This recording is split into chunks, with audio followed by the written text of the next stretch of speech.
Welcome back. ಪತ್ನಿ ವಿಜಯಲಕ್ಷ್ಮಿ ಮನೆಯತ್ತ ನಟ ದರ್ಶನ್ ಅವರ ಕಾರು ತೆರಳ್ತಾ ಇರುವಂತದ್ದು. ಹೊಸಕೆರೆಹಳ್ಳಿಯ ವಿಜಯಲಕ್ಷ್ಮಿ ಮನೆಯತ್ತ ನಟ ದರ್ಶನ್ ತೆರಳ್ತಾ ಇದ್ದಾರೆ. ಎಸ್, ಒಂದು ಕಡೆ ದರ್ಶನ್ ಅವರಿಗೆ ಇವತ್ತೊಂಥರ ರಿಲ್ಯಾಕ್ಸ್ ಮೋಡ್ ಅಂತಾನೆ ಹೇಳ್ಬೋದು. ಸೊ ಅವರ ಗೆಳತಿ ಪವಿತ್ರ ಗೌಡ ಕೂಡ ರಿಲೀಸ್ ಆಗ್ತಾ ಇದ್ದಾರೆ. ಅವರು ಕೂಡ ಜಸ್ಟ್ ಪಿಜಿಎಸ್ ಆಸ್ಪತ್ರೆಯಿಂದ ಡಿಸ್ಚಾರ್ಜ್ ಆಗಿದ್ದಾರೆ. ಸೊ ಎಲ್ಲ ಒಂದು ಕಡೆ ಸ್ವಲ್ಪ ಸಮಾಧಾನ ರೀತಿಯಲ್ಲಿ ಇದ್ದಾರೆ ಅಂತ ಹೇಳಿದ್ರು ಕೂಡ ತಪ್ಪಾಗ್ಲಿಕ್ಕಿಲ್ಲ.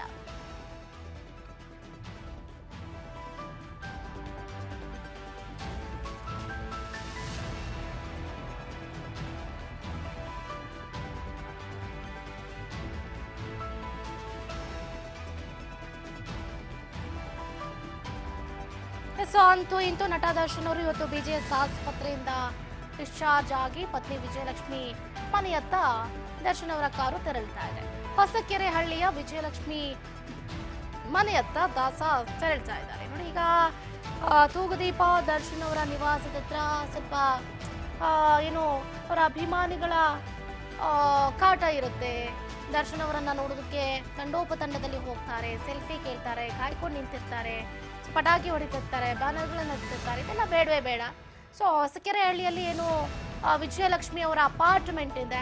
ಸೊ ಪ್ರೆಸ್ಟೀಜ್ ಅಪಾರ್ಟ್ಮೆಂಟ್ ಇದೆ. ಸೊ ಆ ಪ್ರೆಸ್ಟೀಜ್ ಅಪಾರ್ಟ್ಮೆಂಟ್ ಅಲ್ಲಿ ಕಾಲ ಕಳೆದ್ರೆ ಸೂಕ್ತ ಅನ್ನುವಂಥ ನಿರ್ಧಾರವನ್ನ ಕೈಗೊಂಡು ಈಗ ಕಾರ್ ಅತ್ತ ತೆರಳ್ತಾ ಇರುವಂಥದ್ದು. ಸೊ ಈಗ ಒಂದು ಕಡೆ ಫೈನಲಿ ರಿಲ್ಯಾಕ್ಸ್ ಮೋಡಲ್ಲಿದ್ದಾರೆ ಅಂತಾನೆ ಹೇಳ್ಬೋದು. ಫೈನಲ್ ಈಗ ಅಂತೂ ಇಂತೂ ಕೋರ್ಟ್ ಜಾಮೀನನ್ನ ಕೊಟ್ಟಿದೆ. ಇನ್ನೇನು ಸಿನಿಮಾಗಳತ್ತ ಗಮನವನ್ನು ಹರಿಸಬೇಕಾಗಿದೆ. ಅಲ್ಲಿವರೆಗೂ ಸ್ವಲ್ಪ ರಿಲ್ಯಾಕ್ಸ್ ಮಾಡಿಕೊಂಡು ಇನ್ನಷ್ಟು ರೆಸ್ಟ್ ಮಾಡಿಕೊಂಡು ಆಮೇಲೆ ಅದ್ರ ಬಗ್ಗೆ ಯೋಚನೆಯನ್ನ ಮಾಡಲಿದ್ದಾರೆ ಅನ್ನುವಂಥ ಮಾಹಿತಿಯು ಕೂಡ ಲಭ್ಯ ಆಗ್ತಾ ಇದೆ. ಒಂದೇ ಕಾರ್ನಲ್ಲಿ ನಟ ದರ್ಶನ್ ಹಾಗೆ ವಿಜಯಲಕ್ಷ್ಮಿ ತೆರಳ್ತಾ ಇದ್ದಾರೆ. ಗಮನಿಸ್ತಾ ಇದ್ದೀರಿ ದೃಶ್ಯಗಳನ್ನ. ನಟ ದರ್ಶನ್ ಹಾಗೆ ವಿಜಯಲಕ್ಷ್ಮಿ ಅವರು ಒಂದೇ ಕಾರ್ನಲ್ಲಿ ಹೊಸಕೆರೆಹಳ್ಳಿಯಲ್ಲಿ ಇರುವಂತಹ ಪ್ರೆಸ್ಟೀಜ್ ಅಪಾರ್ಟ್ಮೆಂಟ್ನತ್ತ ತೆರಳ್ತಾ ಇರುವಂತದ್ದು. ಅಲ್ಲೇ ಇನ್ನು ಮುಂದೆ ನಟ ದರ್ಶನ್ ಅವರು ತಂಗಲಿದ್ದಾರೆ.